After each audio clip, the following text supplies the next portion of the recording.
हिंदी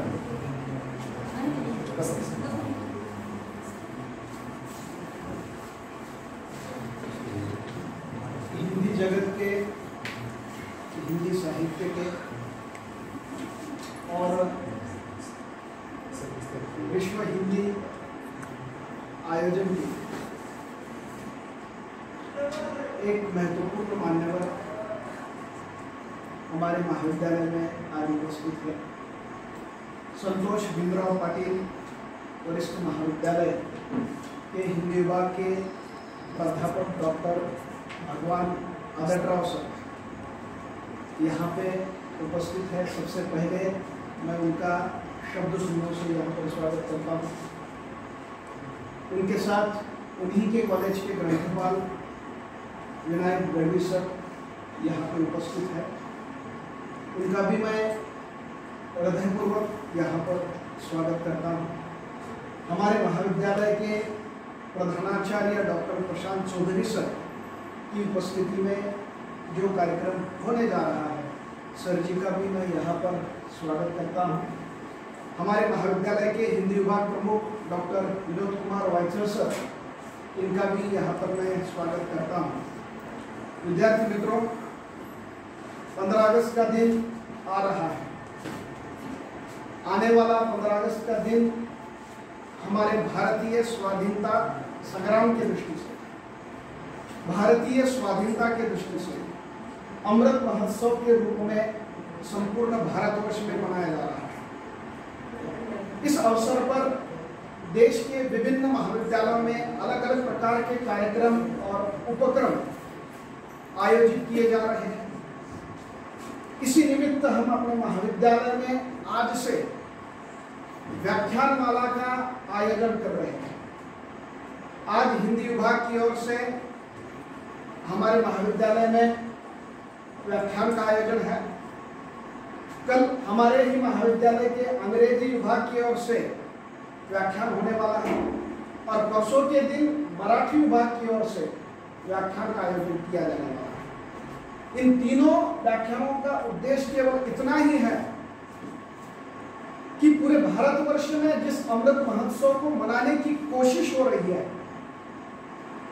इसकी महत्ता, इसकी मौलिकता सभी जनों को मालूम है, क्योंकि इस स्वतंत्र भारत में रहने वाले हम सब एक सुजाण पद्धति के नागरिक हैं और इसी मौलिकता के चलते यह कार्यक्रम हम अपने महाविद्यालय में मना रहे हैं। मंच पर उपस्थित सभी मान्यवरों को इस कार्यक्रम की शुरुआत करने से पूर्व भारत माता के प्रतिमा पूजन के लिए मैं आमंत्रित करता हूं और वे यहाँ पर प्रतिमा पूजन करें।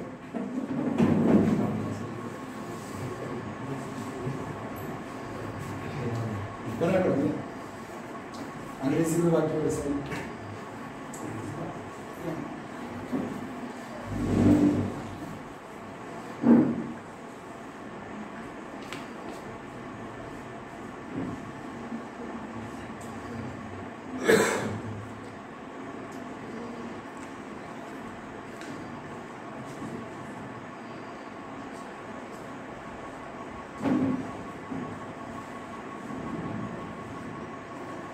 तालियों की गूंज इस वर्ग में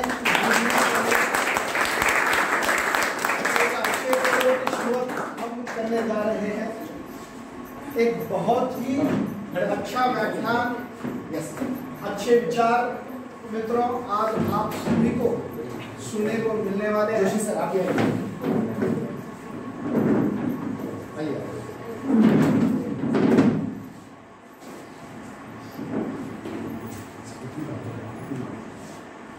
या माने सर ये तो या माने सर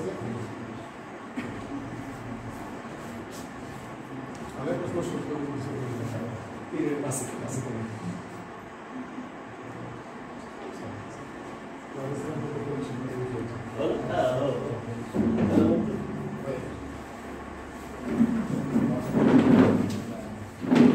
इसके उपरांत हम औपचारिक रूप से यहाँ पर हमारे महाविद्यालय के प्रधानाचार्य की ओर से, हिंदी विभाग की ओर से आज के मान्यवरों का यहाँ पर पुष्प देकर स्वागत करने वाले हैं। आदरणीय प्रधानाचार्य सर को मैं यहाँ पर विनती करता हूँ कि सर आप आदर राव सर जी का शाल और श्रीफल देकर यहाँ पर स्वागत करें।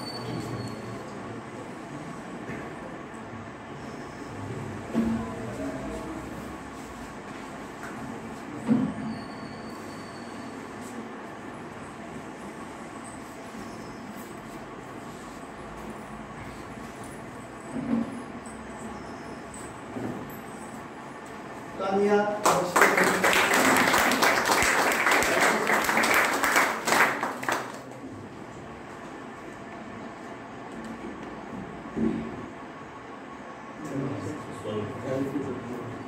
सर के साथ आए हुए संतोष प्रेमी सर जी का भी हम यहाँ पर स्वागत कर रहे हैं। सर को मैं विनती करता हूँ।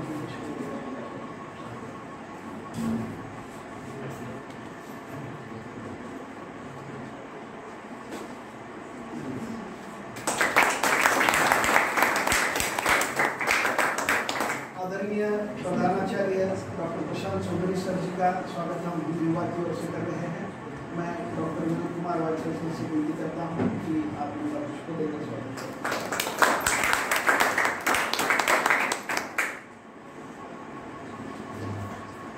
इसके उपरांत मैं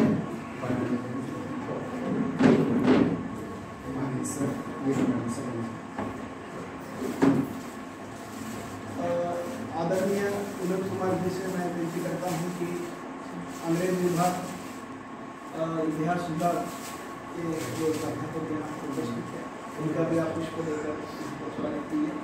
राज्यशास्त्र मराठी विजेंद्र माने जी का स्वागत कर रहे हैं।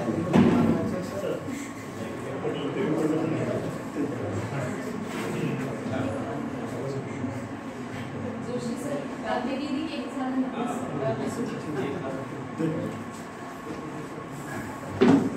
इस स्वागत सत्कार के उपरांत प्रास्ताविक रूप में अपना मंतव्य रखने जा रहे हैं हिंदी विभाग के प्रमुख डॉक्टर विनोद कुमार वाइचर सर। मैं उनको विनती करता हूँ कि सर आज के कार्यक्रम का औचित्य और निमित्त आप हमारे सम्मुख करें।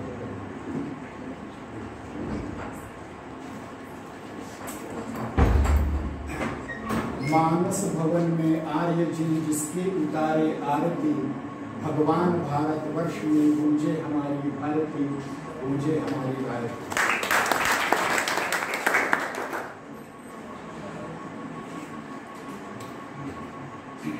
व्यासपीठ पर उपस्थित हमारे महाविद्यालय के प्राचार्य professor doctor Prashant Chaudhary sir जी जो इस कार्यक्रम के अध्यक्ष हैं, हमारे इस कार्यक्रम के जिसे हम आज़ादी का अमृत महोत्सव के नाम से जानते हैं, उसकी व्याख्यानमाला में प्रथम और आज का पुष्प ग्रंथित करने के लिए उपस्थित हमारे मित्र प्रोफेसर डॉक्टर भगवान आदर राव जी, उनके साथ आए हुए उनके महाविद्यालय के ग्रंथपाल गर्मी जी, हिंदी विभाग के मेरे मित्र अनुज डॉक्टर संजय जोशी जी, अंग्रेजी विभाग की अध्यक्षा डॉक्टर अर्चना बनोड़े जी, अंग्रेजी विभाग के ही हमारे मित्र डॉक्टर मिलिंद मानिया जी, मराठी विभाग के सहदेव रसाळ जी, डॉक्टर सहदेव रसाळ जी, राज्यशास्त्र विभाग के रासवे जी, समाजशास्त्र विभाग के गोरे सर, राज्यशास्त्र विभाग के ही हार्गे सर, इतिहास विभाग की देशमुख मैडम और उपस्थित सभी छात्रों, एक हमारी पूर्व छात्रा अध्यापिका के रूप में भी ये तांबुल जी का भी मैं स्वागत करता हूँ। आज के इस कार्यक्रम में जोशी सर जी ने मुझे कार्यक्रम की प्रस्तावना एवं अतिथि महोदय का परिचय देने के लिए आमंत्रित किया है। मैं 2 मिनट में पहले आज के इस कार्यक्रम की प्रस्तावना करता हूँ और इसके उपरांत हमारे प्रमुख अतिथि का परिचय करवाने जाऊंगा। जैसा कि आप सबको विदित है कि विगत 1 वर्ष से हम आज़ादी का अमृत महोत्सव मना रहे हैं। इसका मूल कारण यह है कि हमारी स्वाधीनता को 75 वर्ष पूर्ण हो रहे हैं और इस उपलक्ष्य में अन्य कार्यक्रमों का आयोजन होता रहा है। हमारे प्राचार्य जी को ये लगा कि इस विषय पर एक व्याख्यानमाला का आयोजन हमारे वाङ्मय मंडल की ओर से होना चाहिए और इसलिए आज हम प्रथम पुष्प ग्रंथित करने जा रहे हैं। आज के इस समारोह के प्रमुख वक्ता, व्याख्यानमाला के प्रमुख वक्ता के रूप में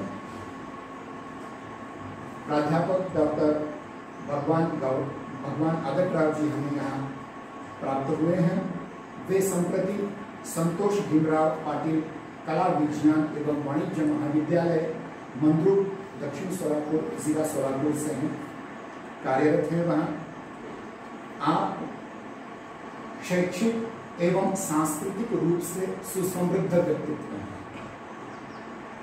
केवल सुसमृद्ध नहीं, हम जिसे मराठी में अष्टपैलू कहते हैं, हिंदी में जिसे बहुमुखी प्रतिभा के धनी कहते हैं, ऐसे एक महान व्यक्तित्व आज आपको मार्गदर्शन करने के लिए उपस्थित हुए हैं। मैं उनका शब्द सुमनों से फिर से एक बार स्वागत करता हूं और परिचय देने जा रहा हूं।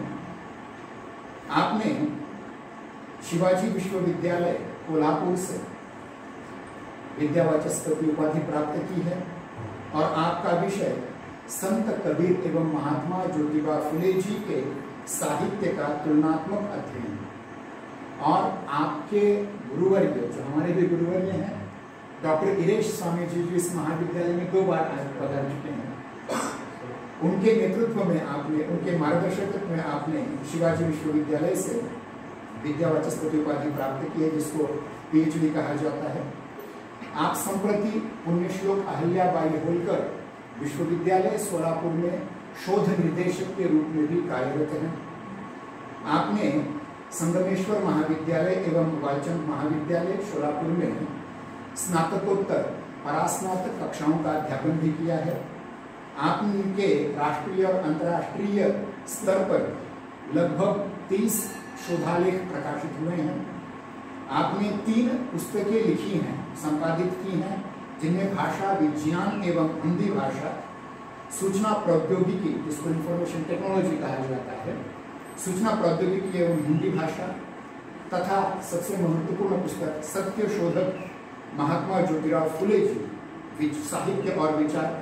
आपको अनेक पुरस्कार प्राप्त हो चुके हैं, जैसे रोटरी क्लब ऑफ सोलापुर द्वारा आदर्श शिक्षक पुरस्कार 2007 में, सोलापुर विश्वविद्यालय द्वारा उत्कृष्ट अधिकारी पुरस्कार 2010, महाराष्ट्र राज्य शाला कृति समिति द्वारा कृतिशील प्राध्यापक पुरस्कार 2019 में आपको प्राप्त हो चुके हैं। आपकी वाणी जब आप सुनेंगे पता चलेगा कि आप केवल एक अध्यापक नहीं, आप तो एक उत्कृष्ट गजल गायक भी हैं। साथ ही साथ आपने सांस्कृतिक विभाग में, सांस्कृतिक क्षेत्र में बहुत बड़ा नाम भी कमाया है।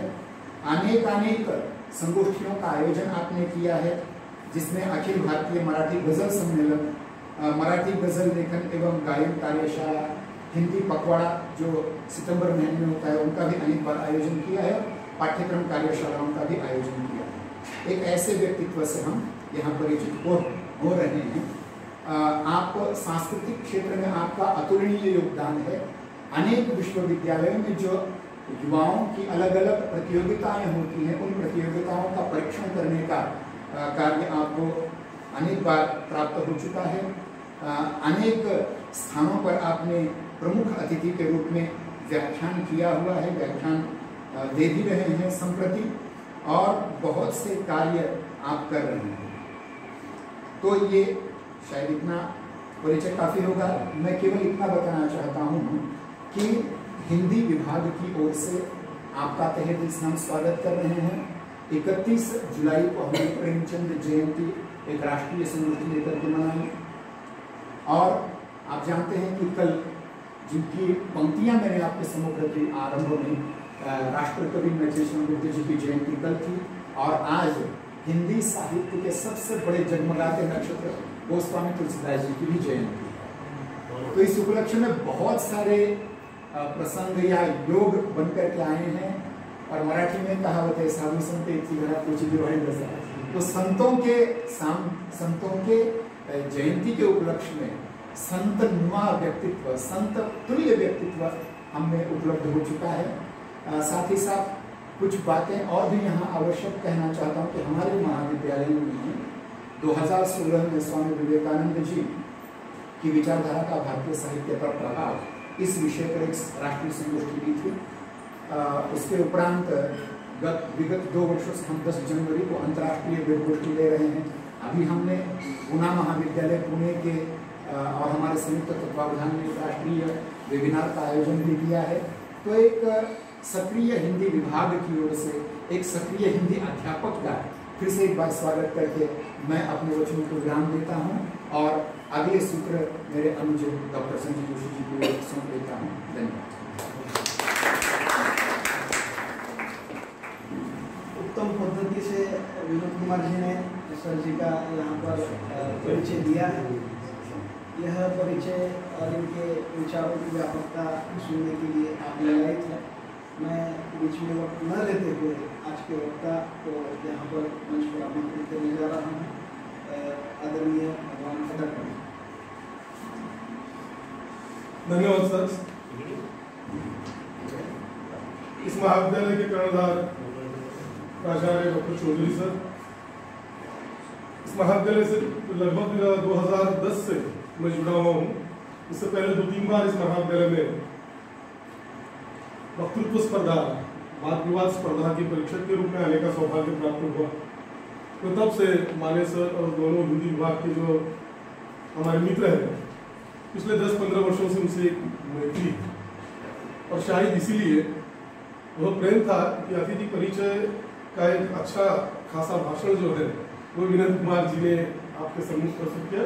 छोटा सा हिंदी का कार्यकर्ता हूँ, अध्यापक हूँ, विद्यार्थी हूँ और विश्वविद्यालय स्तर पर जो अलग अलग अध्यापन के क्षेत्र के साथ साथ प्रशासकीय जिम्मेदारियां मुझे सौभाग्य से मिली, उन्हें निभाने की कोशिश मैं करता रहा। होता ऐसा है कि अगर वक्ता का परिचय बड़ी भावभीनी और शब्द सौंदर्य से परिपूर्ण हो तो वक्ता का बहुत बड़ी मुश्किल हो जाती है कि वो भूले कैसा। तो उनका प्यार है मित्रों, और जब प्यार होता है तो भावनाओं के अतिरेक में हमें हमारे मित्रों की, हमारे रिश्तेदारों की गलतियां या कमियां दिखाई नहीं देती, केवल अच्छाइयां दिखाई देती है। गजलकार है, उनका एक शेर है, अगर आप ध्यान देना चाहो खासकर आपके लिए, कि अगर हम न होते तो गजल कौन कहता, अगर हम न होते तो गजल कौन कहता, तेरे खूबसूरत चेहरे को कमल कौन कहता, ये तो करिश्मा है मोहब्बत का, वरना पत्थरों को ताजमहल कौन कहता। मोहब्बत है मित्रों, और मोहब्बत में ही अब ये भी चीज, ये भी तत्व आप समझ लेना कि आप जिस उम्र में हो, मुझे पता है कि मोहब्बत का अर्थ आप किस व्यापक सीमा तक ले जा सकते हो या आपकी परिसीमा क्या है। लेकिन मित्रों, ये मोहब्बत जो है, ये प्रेम जो है, वो केवल दाम्पत्य भाव का प्रेम तक सीमित नहीं रहता। इसकी व्याप्ति बहुत बड़ी हो सकती है, या इसे सिमट कर हम लफ्ज़ इश्क का इतना सा फसाना है, सिमटे तो दिले आशिक, फैले तो जमाना है। सिमट गए तो केवल आशिकों के दिल तक हो जाए, लेकिन अगर फैल गए,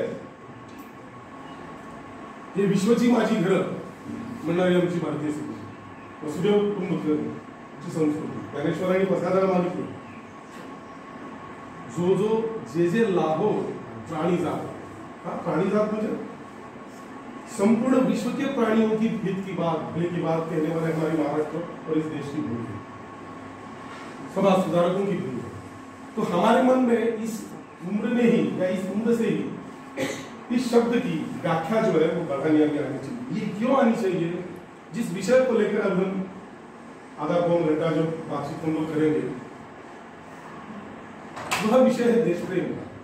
अनेक मित्र के प्रति प्रेम होता है, हमारे माँ बाप के प्रति प्रेम होता है, प्रेम की व्याख्या जैसे मैंने बताई कि ये पूरे विश्व तक फैलाई जा सकती है। उससे सबसे महत्वपूर्ण प्रेम जो है, जो हम देश से करते हैं, जिसकी आजादी का अमृत महोत्सव हम लोग मना रहे हैं, तो क्या है देश प्रेम? हमें ये सिखाया गया है कि देश प्रेम का मतलब केवल क्या है, सैन्य को बॉर्डर पे जाके जान देना, केवल इतना ही देश प्रेम है। उसकी व्याख्या जो है हमें समझनी है। और आज सबसे अधिक महत्वपूर्ण बात यह है कि हमारे युवकों को ये देश क्या है ये पता नहीं।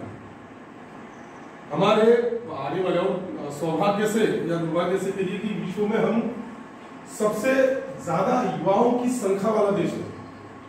पूरे विश्व में भारत एकमात्र ऐसा देश है जिसमें युवाओं की संख्या जो है वह अधिक है। अन्य देशों में प्रौढ़ या वयस्कों की संख्या अधिक है, लेकिन हमारे यहाँ युवा नागरिक जो है उन नागरिकों की संख्या अधिक है। इसलिए हमें अत्यंत संवेदनशीलता से हमारे युवकों को ये समझाना है कि ये देश क्या है, देश का प्रेम क्या है। देश मतलब वहां के होने वाली झाड़ियां, पर्वत, नदी, नाले, जो डायलॉग आपने सुना, झाड़ी ये मतलब देश नहीं है।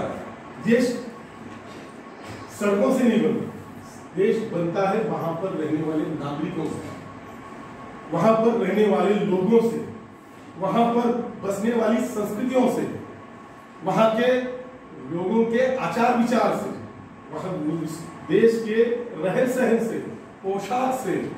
आप देखते ना, अमेरिका का अगर हम लोग वर्णन करते तो अमेरिकन आदमी हमारे सामने एक विशिष्ट छवियां सामने आती है। चीन अलग छवि आती है, ठीक से होगी, जापान की अलग, बौद्ध धर्म है, लेकिन भारत कहते ही केवल एक छवि नहीं आती।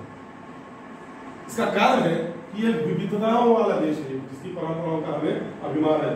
स्कूल में लेते हैं ना हम लोग प्रतिज्ञा, भारत माझा देश है, मतलब त्याचा देश है, शेजारचा देश है। प्रतिज्ञा लिखने वाले भी विद्वान लिखते थे, वो कह सकते थे कि भारत हमारा देश है, लेकिन वो भारतीय मानसिकता में जाते थे। जो हमारी होती है सार्वजनिक रूप से होने वाली वस्तु या कोई बात, तो भारतीय व्यक्ति उस पर ध्यान नहीं देता। सरकारी बस, सरकारी स्कूल है ना, अवस्था बघता, सरकारी हॉस्पिटल सगळ्यांचा आम्हाला आहे, लेकिन अगर खुद का है, मेरा है, अपना है, निजी है, तो हम उसकी केयर करते हैं। स्वतःच्या मालकीची गाडी असेल तर आपण जास्त काळजी घेतो, गाड्याची असेल तर कसे। इसलिए कहा गया प्रतिज्ञा में कि भारत मेरा देश है, माझा देश है, आणि त्याच्या विविधतेने परंपरा, नकलेल्या परंपरांचा त्याला मला अभिमान है। वो अभिमान कब आ सकता है और कैसे आ सकता है मित्रों, जब हम अपने देश को जानते हैं, देश को पहचानेंगे, जानेंगे उसे कि इस देश की संस्कृति क्या है, इस देश की विरासत क्या है, इस देश का इतिहास क्या है। जो पीढ़ी अपने देश के इतिहास को भूलती है वो नया इतिहास निर्माण नहीं कर सकती। इसलिए हमारे सांस्कृतिक विरासतों की जानकारी हमें होनी चाहिए, हमारे आध्यात्मिक विरासतों की जानकारी हमें होनी चाहिए, हमारे ऐतिहासिक जो परंपरा है उसका भी हमें ज्ञान होना चाहिए। इतिहास क्या है, अभी सर जी ने बताया कि अमृत महोत्सव देश पर हम लोग 1 साल से मना रहे हैं। आप मना रहे थे, आज इसी कार्यक्रम में आगे ना बना रहे थे, हमें पता ही नहीं यार, कहते टीवी पर कोई आया कि 75 वर्ष पूरे हो गए, है ना, मना रहे थे भाई आपस में। जो मुझे लगा आप उनको बता रहे थे कि आप मना रहे थे, मैंने पूछा ध्यान थोड़ा आधा घंटा मेरी ओर देना। मुझे पता है कि मैं बहुत देखने लायक चीज हूँ नहीं, लेकिन सुनना, सुन के जाना थोड़ा आधा घंटा, तो थोड़ा दिमाग और अधिक सुंदर हो जाएगा। ये भी उसकी गलती है नहीं मित्रों, ये भी हमारी पीढ़ी की बहुत बड़ी संभावना है कि हमें आपकी उम्र में जब बैठते थे हमें तो 3-3 घंटे छोड़ते नहीं थे, व्याख्याता कार्यक्रम बैठना। आजकल आधे पौने घंटे में निपटा लेते, क्योंकि उनको पता है कि क्योंकि बच्चों की सुनने की जो क्षमता है वह बहुत कम होगी, वो डायरेक्ट हो गई। चलो विशाल हो जाएगा, मैं वहां पर भी आऊंगा आपको बताने के इस उम्र में कौन सी क्षमताओं को हमें बढ़ाना है और क्या करना है। तो इतिहास की बात हम करते हैं कि जो हमें विरासत जो मिली है, उस विरासत को हमें जानना पड़ेगा। जैसे हमने अभी बताया कि 75 साल हुए हैं देश को आजादी मिलकर। कब मिली आजादी, कोई बता सकेगा? इस देश को आजादी कब मिली? हाँ करके बताओ, कोई पता है, आराम से बताओ। सबको पता है क्या गाइड वगैरह क्यों? हाँ सांगा हाँ 15 अगस्त 1947 गुड 15 अगस्त 1947 उसके अब गणित भी लगा लेते। अभी तो हमने कहा ना कि सब लोग कह रहे 75 वर्ष हो गए, थोड़ा पीछे चले जाते 75 काट कर 2022 से 75 काट लेंगे तो आराम से मिल जाएगा। हाँ 75 वर्ष आजादी की हो गई। ये तारीख जो है आपको याद नहीं है। हम में से आपकी उम्र में जो बोलते हैं हमें भी याद होती हुई थी। इसे याद करना है। याद क्यों करना है? क्योंकि हमें अगर यही पता नहीं कि हमारा देश आजाद हुआ मतलब क्या हुआ, स्वतंत्रता प्राप्ति की प्राप्ति हुई मतलब क्या हुआ। सौभाग्य से आपका हमारा जन्म जो है वह स्वतंत्रता की स्वतंत्र सांसें लेते हुए हुआ। हम पर किसी प्रकार की गुलामी का कोई भी बंधन नहीं था जन्म से पहले। सगळे 75 चार्ज आहे ना, पण मनानं कोणी असे लेखाला म्हणतात तो शरीर ये सौभाग्य है हमारा। और इसलिए जो चीज हमें आसानी से मिलती है वो हमें याद नहीं होती। कष्टात्मक जो संघर्ष के साथ हमें मिलता है ना वो फल हमें मीठा लगता है और याद भी रहता है। लेकिन जो आसानी से मिला है वो आसानी से मिली हुई चीज की कीमत जो है वो हमें भारतीयों को मालूम नहीं होती। इसलिए ये 75 वर्ष क्यों मनाया जा रहा है? प्रधानमंत्री महोदय ने ये क्यों घोषित किया? इस वर्ष हम लोग अमृत महोत्सव के साथ साथ हर घर तिरंगा की बात भी चला रहे हैं। प्रत्येक घर पर इस वर्ष 13 अगस्त से 15 अगस्त तक आपको अपनी राष्ट्रीय अस्मिता का गौरव चिन्ह, हमारा जो झंडा है तिरंगा, वो फहराना है। ये 3 रंगों का महत्व क्या है, उसकी चिन्हों का महत्व क्या है, ये सारे चीजें हमें जाननी है। 47 में जब भारत स्वतंत्र हुआ, इसका मतलब क्या हुआ, एग्जैक्टली क्या घटना घटित हुई? लंबा इतिहास है। इस देश को लगभग 2,500 वर्षों का इतिहास है और वैदिक काल का वगैरह हम जोड़ देते तो लगभग 5,000 वर्षों की परंपरा है। और 5,000 वर्षों की परंपरा में मैं थोड़ा इसलिए आपको ये परंपराएं बता रहा हूँ सर, क्योंकि ये जो जब तक आप इसके इतिहास को देखेंगे नहीं तब तक आपको आपके स्वातंत्र्य मूल्य, उसकी कीमत आपको पता नहीं चलेगी की मला हा या स्वातंत्र्याचा जन्म मिळाला म्हणजे किती मोठं दिव्य मिळालंय, क्योंकि किती मोठी शक्ती माझ्या हातात आहे त्याची जाणीव आपल्याला होणार नाही। क्योंकि यहाँ तक आते आते कई शहीदों ने अपने प्राणों का बलिदान दिया है, तब जाके ये शहीद मिली। आसानी से मिला नहीं। 2,500 वर्षों के इतिहास में भारतवर्ष का 1947 तक हमारे अभी मैडम जी है यहाँ इतिहास की सारा गुलामी का इतिहास है। अनेक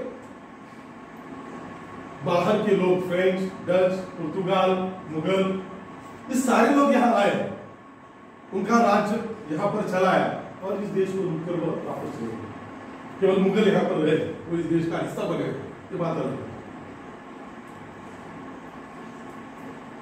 आज जब हम बात करते हैं 2022 में, क्या कहते हैं भारत को किस प्रणाली का देश है?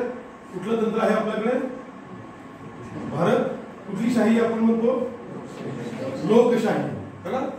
इसका अर्थ है कि भारत में रहने वाले लोग जो है वो यहाँ के मालिक हैं। हम चुनकर देते हैं जो प्रतिनिधि, वो हमारी मर्जी है, वो हमारे सेवक है, हम मालिक है कि हम अपनी जो प्रतिनिधित्व है वो चुनकर दिए जाने के बाद वहां बैठ कर वो कुछ नियम वगैरह चलाते हैं और हम पर राज चलाते हैं। अगर हमें ये लगा कि ये आदमी पिछली बार जिसे मैंने चुन के दिया था वो नालायक है, अगली बार उसे चुनकर देना है कि नहीं देना, यह अधिकार है ना आपको। 47 से पहले ये अधिकार आपको नहीं था, या उससे कई वर्ष तक हमारे पूर्वजों को यह अधिकार नहीं था। हमारा राजा कौन होगा वो राजा ही तय करता था। राजा का बेटा वही राजा, उसका बेटा वही राजा। भारत को जो स्वतंत्रता मिली 539 राजा हमारे यहाँ थे, गणतंत्र वाला राज्य नहीं था। क्या था? ये सारे राजा छोटे मोटे, ये 4 इलाका, ये निजाम आपका उस्मानाबाद जो निजामी सल्तनत में था, मतलब ऐसे जो अलग अलग राजा थे, ऐसे 539 राजा थे। मतलब भारत 539 विभाजनों में बटा हुआ था। ये उस सारा इलाका वो अपने आप को खुद को क्षेत्र वही देश मानते थे, वो सारे राज्य। अंग्रेज जब आए तब उन्होंने सारे अपने आप में 1947 में अपने राज्य के अंतर्गत उन्हें सम्मिलित कर लिया और देश में एक कानून बनाने की प्रथा शुरू की। अब ये कानून बनाते समय, कोई नीति बनाते समय लोगों का क्या विचार है, इसका कोई विचार ना राजा महाराजा करते थे, ना अंग्रेजी व्यवस्था में हमारे यहाँ ये विचार होता था। इस सबसे पहली बार कब हुआ, ये 1947 में जब आजादी प्राप्त होने के बाद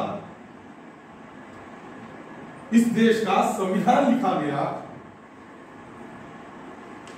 उस संविधान के द्वारा यहाँ के हजारों वर्षों की मानसिक, आर्थिक, धार्मिक सभी प्रकार की गुलामी से हमें मुक्तता मिली।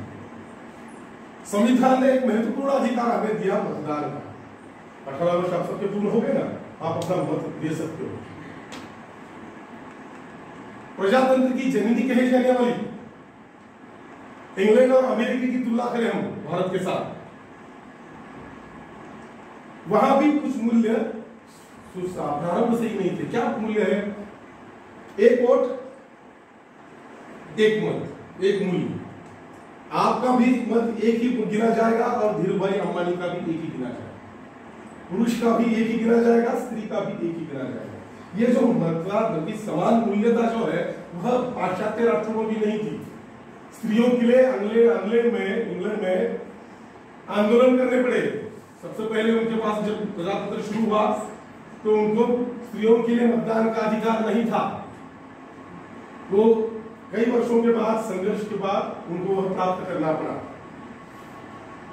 अमेरिकी राज्य व्यवस्था में वोट की मूल्यता जो थी उसकी आर्थिक व्यय के साथ नापी जाती थी कि अगर आप करोड़पति है तो आपको 10 मूल्य, अगर आप गरीब है, निर्धन है तो आपका एक ही मूल्य।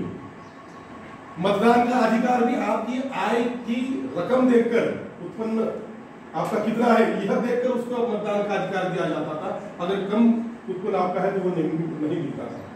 लेकिन यह अधिकार बड़े अनायास संविधानकर्ता ने, इस देश के तत्कालीन व्यवस्था ने, सरकार ने बड़े आदर के साथ उसी क्षण हमें बहाल कर दिया। इसीलिए हमें कोई संघर्ष हमें करना नहीं पड़ा। 47 से पहले हम किसी भी व्यवस्था के विरोध में आंदोलन नहीं कर सकते। आज प्रधानमंत्री मोदी से लेकर पिछले सोनिया गांधी से लेकर मनमोहन सिंह से लेकर आने वाले प्रधानमंत्री तक अगर हमें लगा दिल्ली को बसून पंतप्रधान कसं वागलं पाहिजे, चुकीचं कसं आहे गप्पा मारतो की नाही, देश आपल्याला कळण्यासारखा किंवा आपल्या जगात असण्यासारखा हा ये जो अधिकार है ये हमारे संविधान ने हमें दिया, विचारों की अभिव्यक्ति का, भाषण स्वातंत्र्य का। अगर परस्पर विरोधी विचार भी ये दिया है तो इसमें इस देश में सुनने चाहिए। धर्मनिरपेक्षता का क्या क्या अधिकार है? इस देश में रहने वाला प्रत्येक व्यक्ति अपनी निजी जिंदगी में अपना अपना धर्म निभा सकता है, सार्वजनिक रूप से नहीं। इसलिए जो चल रहा है उसको छोड़ दो, वो राजनीति है। ये धर्म का स्वातंत्र्य अपने निजी जीवन में निभाने का वह स्वातंत्र्य इस संविधान में हमें मिला। ये सारी जानकारी मैं इसलिए बता रहा हूं मित्रों कि ये पूरी प्रगल्भता जो है कि आने वाले 2-3 वर्षों में इस महाविद्यालय के द्वारा जितने भी विचारों के बीच हमें मिलेंगे उसे इकट्ठा करते रहेंगे, उससे वह समृद्धता मिलेगी। वह विचारों की प्रगल्भता अगर यदि नहीं होगी तो हमारा आने वाला भविष्य अंधकार में होगा। जो मत हमें निर्माण करने का स्वातंत्र्य मिला है वो मत तय करने के लिए बुद्धिमत्ता की आवश्यकता है, विचारों की आवश्यकता है कि मी काय निर्णय घेतला पाहिजे, माझा निर्णय काय असेल। कल अगर मतदान करने के लिए चले गए तो केवल पिताजी बोल रहे हैं, दोस्त बोल रहा है, या किसी विचार पर, किसी मुद्दे पर अगर कुछ बहस करनी है तो वो केवल वो बोल रहा है इसलिए मैं मान लूंगा, इस ढंग से नहीं। मुझे क्या लगता है, कबीर ने कहा कि स्वानुभूति की आवश्यकता है। आप किसी भी निर्णय में जीवन में जो निर्णय लोगे तो अपनी बुद्धिनिष्ठता के आधार पर लो। कबीर कहते हैं तू कहता कागज की लिखी, मैं कहता अकल की लिखी। मेरी सहानुभूति क्या है? जो लिखी के आधार पर, उसकी कसौटी पर परख कर फिर मैं कोई मूल्य या कोई विचार या कोई विचारधारा या कोई अपना मत किसी दूसरे का वह मैं स्वीकार कर पाऊंगा। और इस स्वीकार करने के लिए आपको अपनी देशभक्ति जागृत करनी पड़ेगी, अब आप यहाँ पर आते हैं कि देशभक्ति का मतलब क्या है? केवल सैन्य बल पर जाकर अपने जीवन को न्यौछावर करना, वो तो बहुत अंतिम बलिदान है। किंतु जिस भी व्यवसाय में हम लोग हैं, इस देश के नागरिक के रूप में जो भी भूमिका हमारी रही है, उस भूमिका को प्रामाणिकता के साथ निभाना भी देशभक्ति होती है।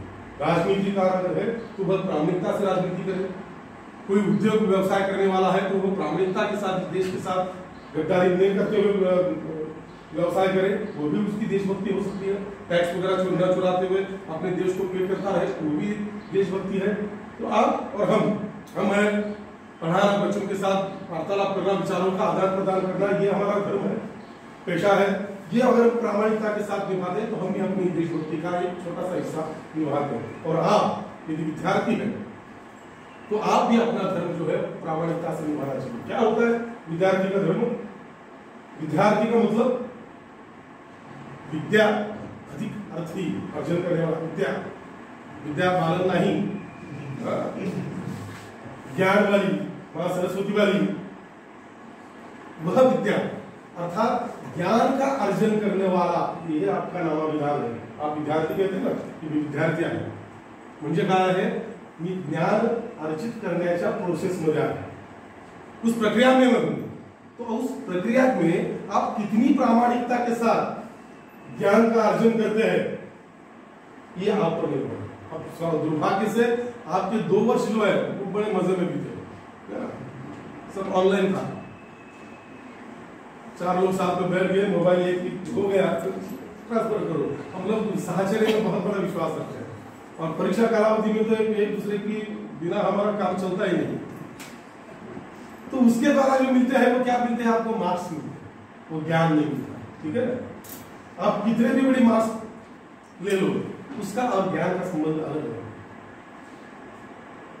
आपका कागज जो दिखाता है वो केवल आपके आंकड़ों की संख्या अधिक दिखाती है, लेकिन आपका जो व्यक्तित्व है, जब आप खड़े रहेंगे 3 सालों के बाद, 3 वर्षों के उपरांत, जब दुनिया के बाजार में चले जाएंगे, तब आपका मूल्यांकन होगा।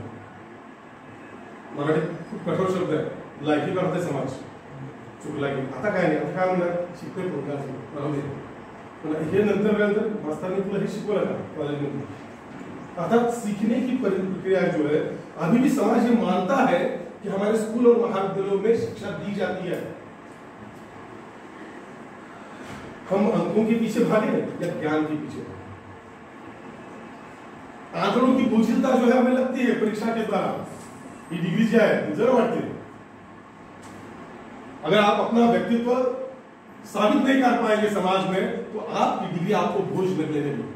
और जो फिर आपके 80-90% वाली जो मार्कशीट है ना, उसको चूल्हे में जलाए हो तो चाय भी नहीं मिलेगी। आपकी अपनी जिंदगी छोड़ो, देशभक्ति, देश प्रेम, देश की सेवा, ये तो बहुत दूर की बात है। आप अपना पेट और अपना कुटुंब चलाने के लायक भी नहीं रहोगे अगर आप केवल मार्क्स के आधार पर चलोगे और ज्ञान प्राप्ति के पास नहीं रहोगे। वह डिग्री जो है फिर आपको समाज में घूमते समय सब लोग तारा दिल के कहा ग्रेजुएशन खराब हो गया तो वो डिग्री बोझ लगने लगी। लेकिन अगर वही शिक्षा, वो ज्ञान आपके व्यक्तित्व का अंग बनेगा तो अनायास वह आपको जाते समय समाज में चमकता हुआ दिखाई देता है। हमारे सोलापुर के विवेक गणसा साहब है, बड़े सुंदर निरूपणकार हैं, उनकी बताई हुई कथा में आपको बताता हूँ। एक आप ही की उम्र का एक लड़का, एक पुराने जमाने की कथा, आठपाट नगर होता है। एक दिन किसी काम से दूसरे काम के लिए यात्रा के लिए निकला, तो माँ ने बड़े प्यार से कहा कि यार 2-4 रोटियां ले ले साथ में, हाथ में, रास्ते में भूख लग जाएगी। तब रेस्टोरेंट वगैरह नहीं थे, होटल्स वगैरह होता नहीं थे, रास्ते में भूख लगती, जंगलों का से होकर जाना पड़ता था, खाने के लिए कुछ नहीं होते थे।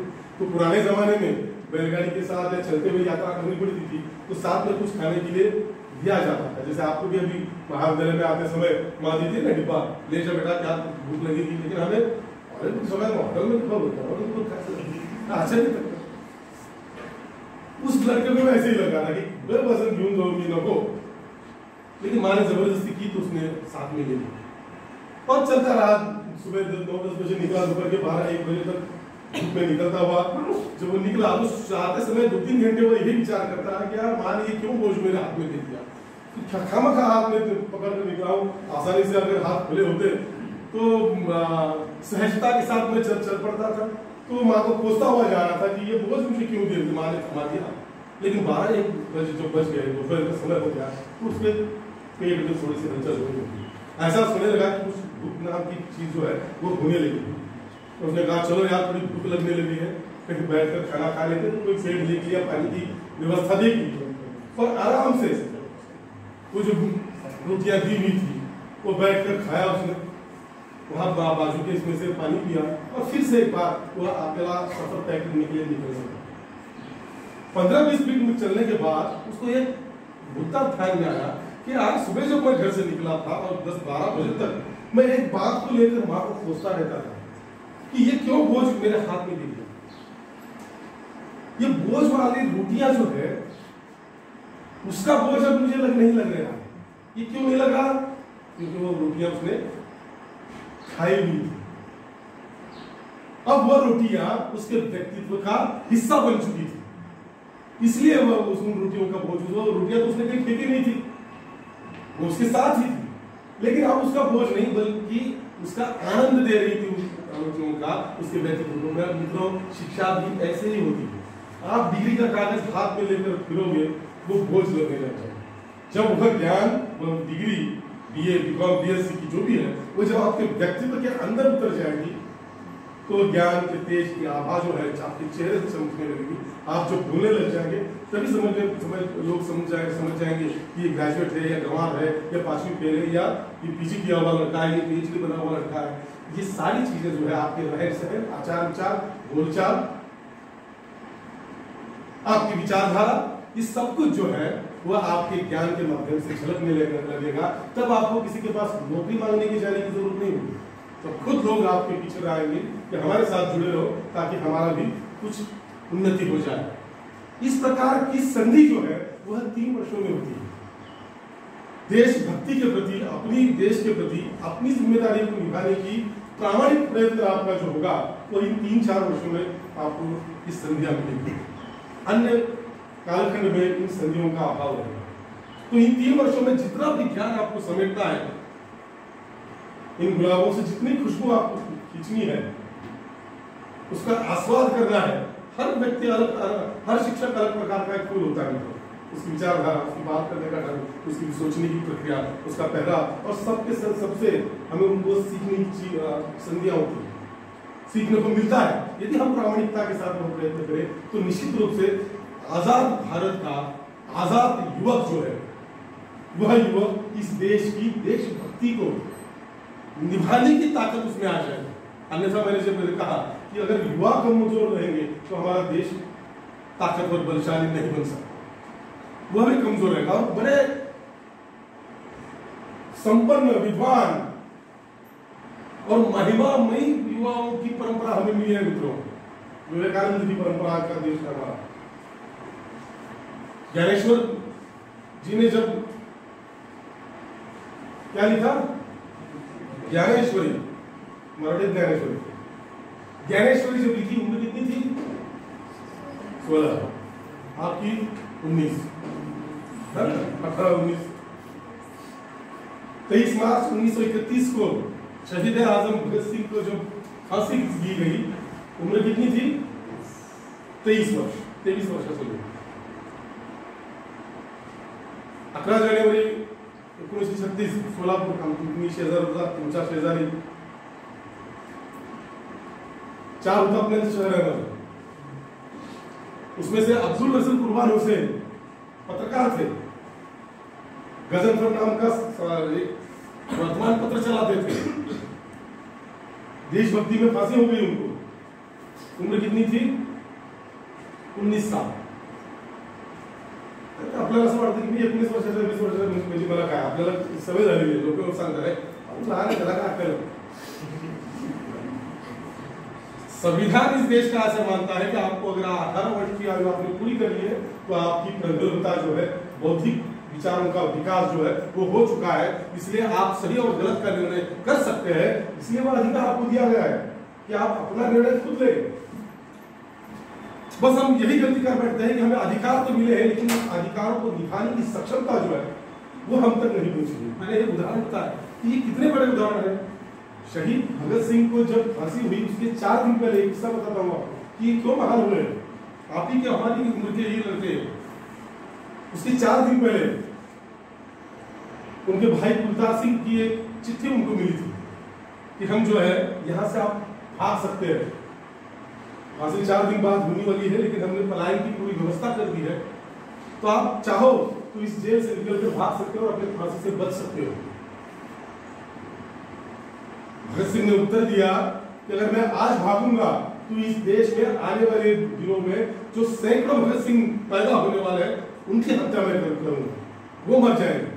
और अगर आज एक भगत सिंह मर जाता है फांसी लगाते हुए, तो इस आने वाले दिनों में इस देश में हजारों भगत सिंह पैदा होंगे। इसलिए मेरा बलिदान करना, मेरे प्राणों का त्याग देना अत्यंत महत्वपूर्ण है। इसलिए मैं हंसते हंसते, आपने वो फिल्म देखी, वो फिल्म में भी है, और जब फांसी होती है तो तीनों मित्र आखिरी इच्छा क्या व्यक्त करते हैं, तीनों एक बार एक साथ गले मिलते हैं, इनकलाब जिंदाबाद की घोषणा करते हैं और हंसते हुए अपने हाथों से, मित्रों ये कोई छोटी चीज नहीं है, थोड़ा चटका लागला जला के आपला जो खाली होतो है ना, तू चांगलं वाटतं का तुला मला मारायचं आहे असं म्हणत सगळ्याला जगायचं जो वेदना है, लेकिन जानते हुए कि सामने मृत्यू है। और दूसरी चीज ऐसी है सर, मुझे भगत सिंह बहुत आकर्षित इसलिए करते हैं कि विचारों से पूरी तरह से नास्तिक। मैं नास्तिक क्यों हूँ, उनका एक बहुत बढ़िया लेख है मित्रों, कहीं नेट पर जो सर्च मारते हो ना, ये लेख पढ़ो, जेल में बैठकर लिखा है उन्होंने।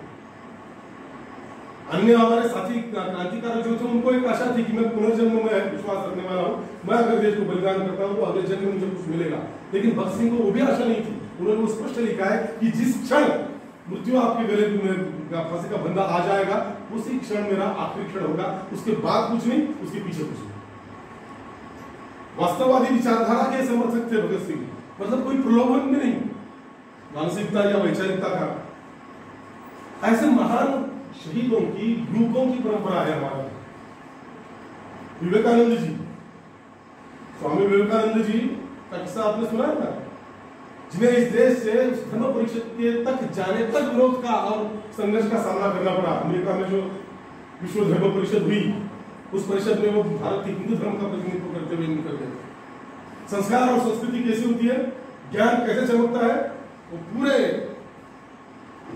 परिषद में दिन भर की चर्चाओं में सबको आधा पौना 1 घंटा समय दिया गया भाषण करने के लिए, अपने धर्म पर विचार व्यक्त करने के लिए। लेकिन स्वामी विवेकानंद जी ने जैसे कहा गया कि आप केवल 10 मिनट में आप अपने विचार रखिए, अधिक समय आपको दिया नहीं जाएगा।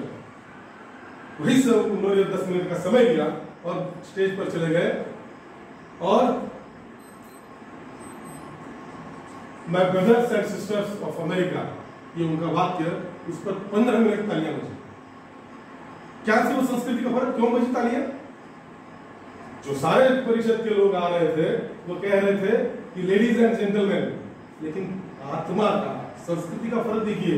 विवेकानंद ने शुरुआत की कि मेरे अमेरिका के प्यारे भाइयों और बहनों, ये जो रिश्तों की परंपरा हमारे संस्कृतियों में है, हमारे यहाँ के कुटुंब में है, तो कुटुंब वहां की नहीं है, वो हो नहीं सकता। ये फर्क भी हमें समझना है।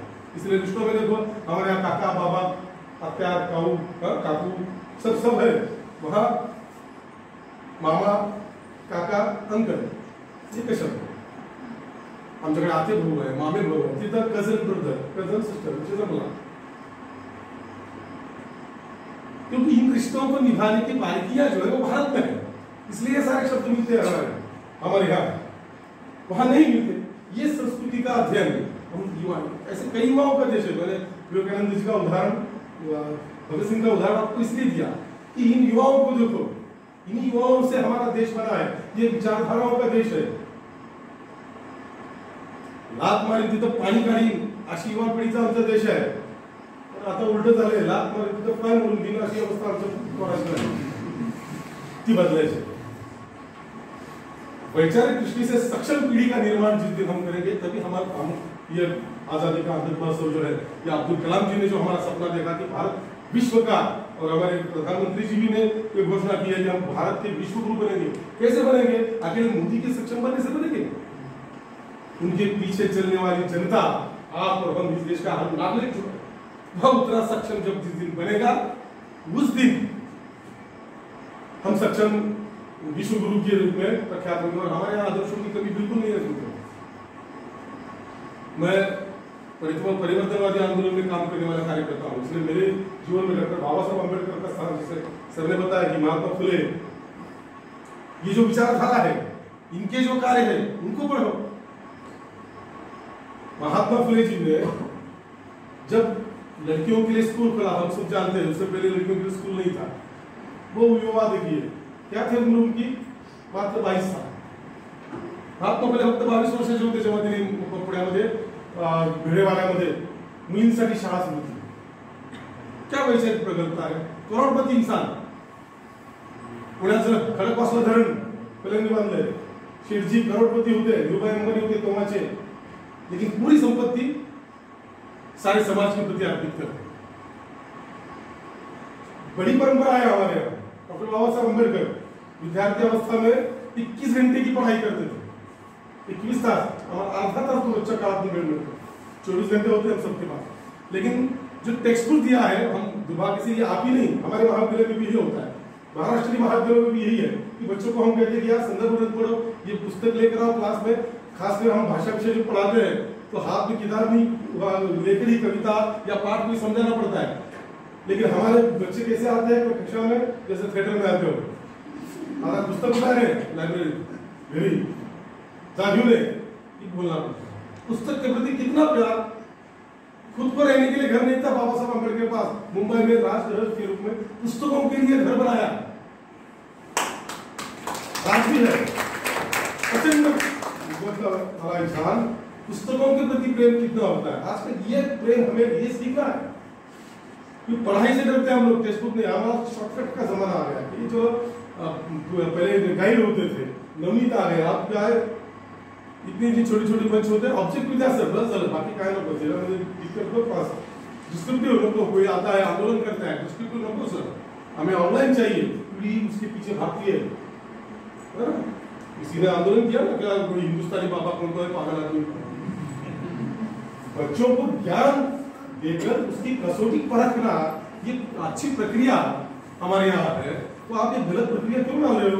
ऑब्जेक्टिव में कौन सा स्किल, कौन सा कौशल बच्चों का दिखेगा, लेखन कौशल उसका होगा, विचार करने की क्षमता, वैचारिक क्षमता का विकास उसमें होगा। या ऑनलाइन ऑब्जेक्टिव प्रक्रिया जो है, यह हम बच्चों के लिए घातक है, हमारे लिए नहीं। हमारा हो गया है, पेरेंट्स सेट है, बीवी बच्चे हैं, आराम से गाड़ियां हैं, लेकिन आपको अपने भविष्य की चिंता यदि होनी चाहिए तो आप मार्क्स या इस परीक्षा के प्रति न होते हुए इन भारतीय युवाओं की जो उदाहरण मैंने आपको दिए, इनके पीछे जाकर इनके विचारों का अनुसरण करते हुए हम अपने व्यक्तित्व जिस दिन सक्षम बनाएंगे, उस दिन सच्चे अर्थों में हम देशभक्त कहलाएंगे। और तब जाके आपके बलिदान की जो भावना है देश के प्रति, उसको एक कीमत मिलेगी। भगत सिंह ने इनकलाब का नारा लगाते हुए राजगुरु ने कहा कि सरफरोशी की तमन्ना अब हमारे दिल में है, देखना है जोर कितना बाजुए कातिल में है। ये जो हिम्मत, तो जो विश्वास, आत्मविश्वास जो है, वह आत्मविश्वास हमारी अपनी पढ़ाई के बाद, ज्ञान के बाद आता है। जब हम कहते हैं कि सामने आकर जब बोलने लगेंगे, अपने विचार व्यक्त करने लगेंगे, यहाँ बैठकर अपनी पूरी जिंदगी नहीं निकाल लेंगे। आने वाले 3-4 वर्षों में जो भी उपक्रम होंगे एनएसएस के होंगे, मुझे अच्छा लगा एनएसएस के लिए, क्योंकि मैं भी एनएसएस का विद्यार्थी कार्यक्रम अधिकारी वगैरह रह चुका हूँ, विश्वविद्यालय के एनएसएस कमेटी पर भी था। वो संस्कार हमें उसके द्वारा मिलते हैं, राष्ट्र की सेवा करना क्या होता है, ये सारी प्रक्रिया जो है वो 3-4 वर्षों में होता है। ये सारी जो उम्र है आपकी वो अत्यंत महत्वपूर्ण है, उसको गंभीरता से ले, उसको सकारात्मक दिशा लगाए, उसको एक अच्छे डगर पर, जीवन के अच्छे मोड़ पर लाने की कोशिश करें, क्योंकि यही वह मोड़ है आपका जीवन का जो आपको या तो खाई में गिरा सकता है या उन्नति की राह पर ऊंचे उठ सकते हैं। आप अच्छी राह पकड़े, अच्छी राह पर आगे बढ़े, यही शुभकामना मैं आपके प्रति व्यक्त करता हूँ। आपका जीवन मंगलमय हो, यही शुभकामना व्यक्त करता हूँ। जिस हिंदी के हमारे भाइयों ने हिंदी प्रेम के खातिर मुझे यहाँ इस नाचीज को बुलाया, उस हिंदी भाषा को नमित करते हुए प्रेमचंद जी और मैथिली शरण गुप्त जी को नमन करते हुए, क्योंकि कल गुप्त जी की जयंती हो गई, आज प्रेमचंद जी की जयंती है, तो इन दोनों महानुभावों के लिए मैं मनपूर्वक श्रद्धा अर्पित करता हूँ। और आखिरी केवल यही बात कहूंगा कि भारत माँ के गोरे भाल पर चमक रही जो बिंदी है, भारत माँ के गोरे भाल पर चमक रही जो बिंदी है, वह कुमकुम का तिलक नहीं, हमारी राष्ट्रभाषा हिंदी है। हमारे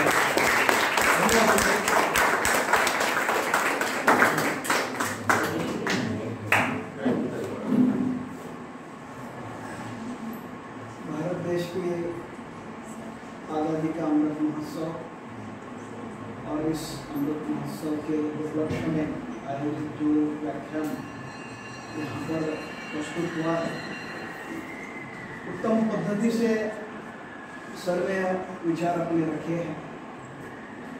बड़ी संवेदनशीलता के साथ, भावना के साथ, देशभक्ति के जज्बे के साथ आपके विचार हम सबने सुने सर। खासकर युवकों के प्रति जागरण की बात आपने की, जो कि आज की जरूरत है। रामधारी सिंह दिनकर जी का एक वाक्य है जो युवकों की परिभाषा बताने के दृष्टि से बहुत महत्वपूर्ण माना जाता है। वे कहते हैं कि युवक कौन है, या युवा या जवा किसको कहें। यह वाक्य, यह पंक्ति आप सभी युवा गाद मानो। वे कहते हैं पत्थर से हो मांसपेशियां, लोहे से भुजदंड अभय, नस नस में हो लहर आग की, तभी जवानी पाती जी। नस नस में जो आग है जवानी की, वो हम सब में है, तभी हमारी जवानी जो है वह जय पाती है, विजय पाती है। और इस प्रकार की आग धधकनी इस व्याख्यान के उपरांत में निश्चित रूप से शुरू हो जाएगी हम युवाओं में, ऐसा मुझे लगता है सर। क्रांतिकारकों की बात सर ने की, भगत सिंह जी की बात सर ने की। मुझे याद आते हैं रामप्रसाद बिस्मिल जी, जिनको 19 दिसंबर 1927 में गोरखपुर के काल कोठरी में फांसी की सजा दी। 27 साल का युवा जेल में रहते हुए अपनी आत्मकथा लिखने वाला यह युवा किसी बहाने अपनी आत्मकथा बाहर जनता जनार्दन को भेज देता है, जिसके कारण रामप्रसाद बिस्मिल कौन थे, क्या थे। जाते समय रामप्रसाद बिस्मिल जी को उनकी अंतिम इच्छा पूछी अंग्रेजों द्वारा। उन्होंने बड़ी कर्मठता के साथ में जो वाक्य कहा वो बहुत महत्वपूर्ण। वे कहते हैं, अंग्रेज व्यक्ति पूछ रहा है, जल्लाद जब फांसी पे लटका रहा होता है तो फांसी पे लटकने वाले को अंतिम इच्छा पूछी जाती है। ये कहते हैं मेरी अंतिम इच्छा है, I wish the downfall of the British empire. मैं क्या देखना चाहता हूँ, मैं अंग्रेजों के साम्राज्य का पतन देखना चाहता हूँ। ये मेरी अंतिम इच्छा है कि अपनी दर्शक चलो लड़का उसको जाते समय भारत माँ को प्रार्थना करते हुए ये कहते हैं, हम भी आराम उठा सकते थे घर पर रहकर, हम भी आराम उठा सकते थे घर पर रहकर, हमको भी माँ बाप ने पाला था दुखों को सहकर। वक्त रुखसत इतना भी ना आया कहकर, आंख से आंसू जो गिरे बहकर, तिफल उन्हें समझ लेना जी बहलाने को, माँ हम तुमसे दूर जा रहे हैं, बहुत दूर जा रहे हैं। जब तुम्हें हमारे सजा मौत की खबर मिलेगी तब तुम रो छटपटाओ। उस समय अपने आंख से निकले हुए आंसू तिफल को अपना बेटा मान देना, मां मैं जा रहा हूं, वंदे मातरम वंदे मातरम। चढ़ने वाले रामप्रसाद ऐसे क्रांतिकारकों का, महापुरुषों का यह अमृत महोत्सव मना है। और इस प्रथम पुष्प में यहाँ पर जो उपस्थित मान्यवर है प्राध्यापक डॉक्टर भगवान अदटराज, उत्तम पद्धति से सर आपने विचार यहाँ पर रखे। मैं तहे से पुनः एक बार आपका धन्यवाद व्यक्त करता हूँ। और अध्यक्षीय मंतव्य रखने के लिए हमारे महाविद्यालय के प्रधानाचार्य डॉक्टर प्रशांत चौधरी से विनती करता हूँ कि सर आप अपना अध्यक्ष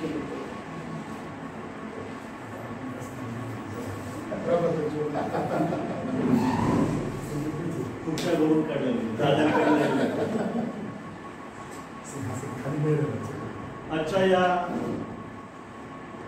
अत्यंत प्रभावी आणि प्रसन्न अशा कार्यक्रमामध्ये वायचळ सर म्हणतात हिंदीत बोला, पण माझं मातृभाषेप्रती असणारं प्रेम, गोष्ट प्रेमाचीच चालली तर मी माझ्या प्रेमाला पारखं नाही करू. खूप प्रभावी विषय आदरराव सरांनी आपल्यासमोर ठेवला. भारतीय स्वातंत्र्याचा अमृत महोत्सव साजरा होतोय. संपूर्ण देशभरामध्ये देशभक्तीचा उल्हास आणि उत्साह प्रज्वलित झालेला आहे. आपल्या देशाचे सन्माननीय पंतप्रधान नरेंद्रभाई मोदी यांच्या नेतृत्वाखाली हा अमृत महोत्सव आपण साजरा करतोय. जेव्हा 47ला स्वातंत्र्य मिळालं तेव्हा मराठीतील कवी गोविंद यांनी उत्स्फूर्तपणे उद्गार काढले, शतकानंतर आज उगवली पहिली रम्य पहाड. परवा दिवशी या विषयावर मी बोलणारच आहे. तोच विषय घेऊन विद्यार्थ्यांसमोर काही चर्चा करावी असा विषय आमच्यामध्ये झाला. साहित्याच्या वेगवेगळ्या विधा, मग कविता असेल, कथा असेल, कादंबरी असेल, नाटक असेल, चरित्र आत्मचरित्र असतील, शेवटी ह्या साहित्याच्या निरनिराळ्या विधा असतात काय? आपण असं म्हणतो नेहमीसाठी की साहित्य हे काळाचं अपत्य असतं. लेखक कलावंत जी कला निर्माण करतो ती कला त्या काळाचं अपत्य असते. आणि म्हणून 19व्या शतकामध्ये सुरू झालेलं भारतीय स्वातंत्र्याचं युद्ध जे 1947 पर्यंत येऊन थांबलं, ह्या 101 वर्षांच्या प्रदीर्घ वाटचालीमध्ये आपल्या देशभक्तांनी जे शौर्य गाजवलं, ज्याचा उल्लेख आता सरांनी केला, भगतसिंगांचा उल्लेख झाला, बिस्मिलांचा उल्लेख झाला, अनेक जण यांच्या प्रभावी बलिदानामागे सुद्धा साहित्य खंबीरपणे उभारले. साहित्याचा मानवी जीवनाशी असणारा जो अनुबंध आहे तो कसा घट्ट असतो याचा विचार आपल्याला करायचा. ज्याला आपण फिक्शन म्हणतो, ज्याला आपण लिटरेचर म्हणतो, ज्याला आपण साहित्य म्हणतो, ते साहित्य आणि आपलं जीवन यांचा असणारा जो अनुबंध आहे, अनुबंध म्हणजे नातं. लक्षात असं येतं की स्वातंत्र्याचं आंदोलन जेव्हा चरमसीमेवर आहे तेव्हा देशभक्तीची भावना उत्कटतेने व्यक्त होणारं वाङ्मय का निर्माण झालं? आपण महात्मा फुल्यांचा उल्लेख केला, बाबासाहेब आंबेडकरांचा उल्लेख केला. जेव्हा हे परिवर्तनाचं आंदोलन सुरू झालं तेव्हा जे वाङ्मय निर्माण झालं, समतेचा, बंधुतेचा आणि सामाजिक न्यायाचा पुरस्कार करणारं वाङ्मय का निर्माण झालं? आणि मग वाङ्मयाचा आणि व्यक्तीचा, वाङ्मयाचा आणि समष्टीचा म्हणजे समाजाचा जो अनुबंध असतो तो घनिष्ठ असतो आणि त्यावर काही चर्चा करता येईल. आपण त्याला स्पर्श केला. मोठा विषय, मोठा व्यापक विषय. आणि मग भारतीय स्वातंत्र्य चळवळीचा हिंदी साहित्यावर पडलेला प्रभाव, भारतीय स्वातंत्र्य चळवळीचा इंग्रजी साहित्यावर पडलेला प्रभाव, आणखी मराठी साहित्यावर पडलेला प्रभाव यावर काही चर्चा करावी. अशा कलाकृती विद्यार्थ्यांसमोर याव्यात की पुन्हा त्यांचं वाचन व्हावं. मग काही नाट्यकृती असतील, काही कथा असतील, काही नॉवेल्स असतील आणि त्यातून मग आपल्या मनामध्ये ज्या पद्धतीने आदरराव सरांनी विषय मांडला, देशभक्ती, देशभक्तीची परिभाषा काय, देशभक्ती कृती आहे. प्रत्येक काळामध्ये प्रत्येकाला आपला एक युगधर्म पाळावा लागतो. एक काळ असा होता की भगतसिंगांसारख्या तरुणांना, अशफाक उल्लांसारख्या तरुणांना हसत खेळत ती फाशीची जी काही दोरी होती आपल्या गळ्यामध्ये घालावलेले हसत हसत बलिदान करावं. तो काळ मरण्याचा काळ होता देशासाठी आणि म्हणून बलिदान करणं ही त्या काळामधली देशभक्ती होती. आजची देशभक्ती काय असू शकते? आजची देशभक्ती देशासाठी जगणं, खंबीरपणे जगणं, हिमतीनं जगणं ही देशभक्ती असू शकते. आणि म्हणून ही देशभक्तीची परिभाषा लक्षात घ्यावी. साहित्यकारांनी, कवींनी, कथाकारांनी कशा पद्धतीने त्याबद्दलचं चिंतन आपल्या समोर ठेवलंय ते चिंतन आपल्या समोर यावं आणि हा देशभक्तीचा, हा स्वातंत्र्याचा सोहळा आपण साजरा करावा. एक भाव आपल्या मनामध्ये जागृत व्हावा यासाठी आजचा हा कार्यक्रम आणि ही 3 दिवसांची व्याख्यानमाला या ठिकाणी आयोजित केलेली आहे. खूप नेमकेपणानं, खूप गहराई से, अगर हिंदी में अगर कहा जाए तो दिल की गहराई से अपने विचारों को यहाँ प्रस्तुत किया है. मैं सहजता से बात नहीं कर सकूंगा हिंदी में, इसलिए मैं मराठी में बात अपने सामने रखी. मी तुमच्या महाविद्यालयाच्या वतीने सर मनापासून ऋण व्यक्त करतो की खूप व्यापात आलेले, सोलापूर विद्यापीठाच्या व्यवस्थापन परिषदेचे सदस्य ते राहिलेले, सिनेटवर त्यांनी काम केलेले आणि वेगवेगळ्या आंदोलनांमध्ये ते सहभागी असतात. तर असा एक कृतिशील शिक्षक ज्यांना मी परिचयामध्ये ऐकले की आदर्श शिक्षक पुरस्कारही त्यांना आपण मिळालेला आहे. तर असा एक आदर्श शिक्षक आपल्या समोर आला आणि त्यांनी विचार व्यक्त केले. एक विचारांची प्रक्रिया नक्कीच आपल्या मनामध्ये सुरू झाली असेल अशी मी अपेक्षा करतो. पुन्हा एकदा सरांचे मनापासून ऋण व्यक्त करतो आणि थांबतो. धन्यवाद.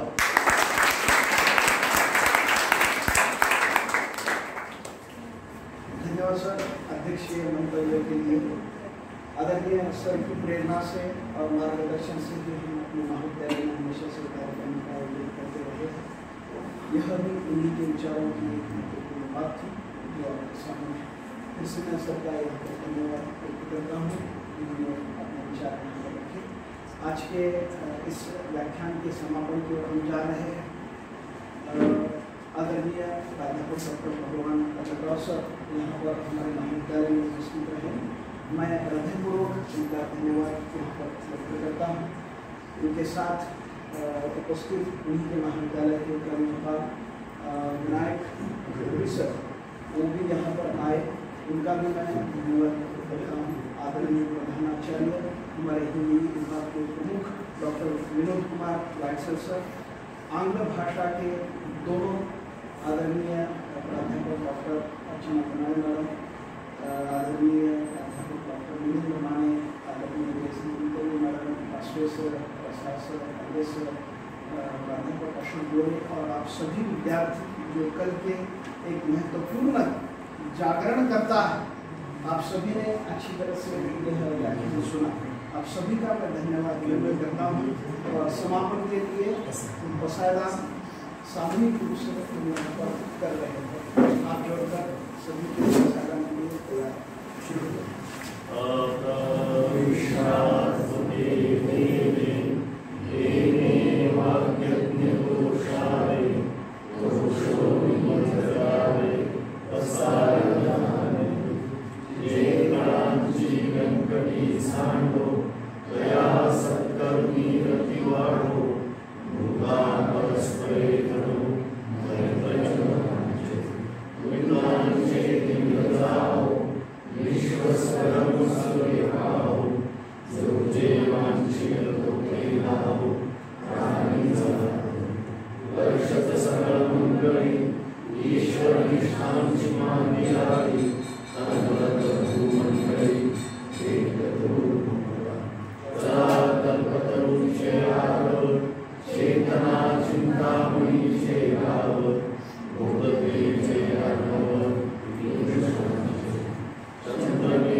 सबसे पहले अतिथि इस कक्ष से बाहर निकलेंगे, उसके उपरांत अध्यापकगण और अंत में छात्र।